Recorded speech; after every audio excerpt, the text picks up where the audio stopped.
৭১ সালে মহান মুক্তিযুদ্ধে রংপুর থেকে প্রথম শহীদ হয়েছিলেন শঙ্কু সমাজদার। আর ২০২৪ সালে ছাত্র আন্দোলনে প্রথম শহীদ হয়েছেন আবু সাইদ। ১৯৭১ থেকে ২০২৪ এই ৫৩ বছরে বারবার উন্নয়ন বৈষম্যের শিকার হয়েছে রংপুর অঞ্চল, যার প্রত্যক্ষ প্রভাব পড়েছে জনজীবনে। বরাদ্দ বৈষম্যের কারণে দেশের অন্য অঞ্চলের তুলনায় পিছিয়ে রয়েছে রংপুর। পুরাতন জেলাগুলির মধ্যেও এই বৃহত্তর রংপুর জেলা সবচেয়ে বেশি অবহেলিত। আপনি খেয়াল করবেন যেখানে কোনো ভারী শিল্প কারখানা নাই।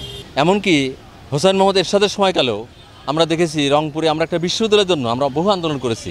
আমাদের পূর্বপুরুষ যারা ছিলেন তারা অনেকে জেলও কেটেছে, কিন্তু এখানে একটা বিশ্ববিদ্যালয় হবে এই অবহেলিত এই জনগণের কিন্তু কোনো উন্নতি ঘটেনি।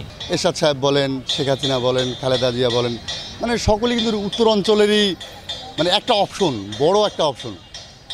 তো দুঃখের বিষয় হলো যে এতগুলি মানে মানুষ যারা আমাদের রংপুর থেকে সারা বাংলাদেশ থেকে চালানোর অপশনগুলি রাখে, তো এই মানুষগুলি আমার মনে হয় মন থেকে রংপুরের দিকে তাকায়নি।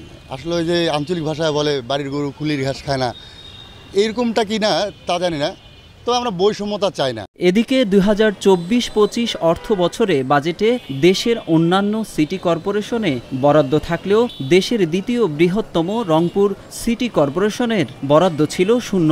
অন্যদিকে রংপুর মেডিকেল কলেজকে বিশ্ববিদ্যালয় ঘোষণা দিলেও দেওয়া হয়নি কোনো বরাদ্দ। এছাড়া অনুমোদন পাওয়া অর্থনৈতিক অঞ্চলও পায়নি কোনো বরাদ্দ। এভাবে শিল্প, শিক্ষা, স্বাস্থ্য, অবকাঠামো এমনকি কৃষিতেও উল্লেখযোগ্য বরাদ্দ দেওয়া হয়নি রংপুরকে।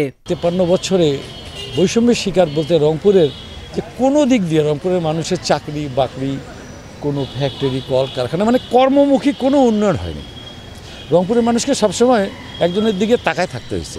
সর্বশেষ যদি আমি বলি যে আমাদের সিটি কর্পোরেশনের লাস্ট বাজেটে সিটি কর্পোরেশনের উন্নয়নের জন্য কোনো বরাদ্দ দেওয়া হয়নি।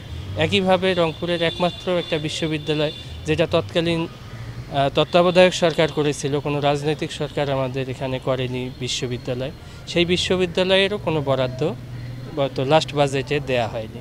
নাগরিক সমাজের প্রতিনিধিরা বলছেন, রংপুরের এমন পিছিয়ে পড়ার জন্য বিগত দিনগুলোর সরকারের নীতি নির্ধারকেরা দায়ী। এরশাদ সাহেব তো নিজেই, উনি কি কোনো উন্নয়ন করছেন? উন্নয়ন করেন নাই, উনি কোনো উন্নয়ন করেন নাই। ওনার আমলে বিশ্ববিদ্যালয় হয় নাই, ওনার আমলে সিটি কর্পোরেশন হয় নাই, উনি কিন্তু এগুলো করেন নাই। উনি এখানে রংপুরে কোনো ইপিজেড জোন বা এরকম বিজনেস কোনো জোন করেছেন তা কিন্তু উনি করেন নাই। তো যারা নেতৃত্বে ছিল তারা আমাদেরকে না দেখে অন্যদিক দেখেছেন, এটা একটা বৈষম্য।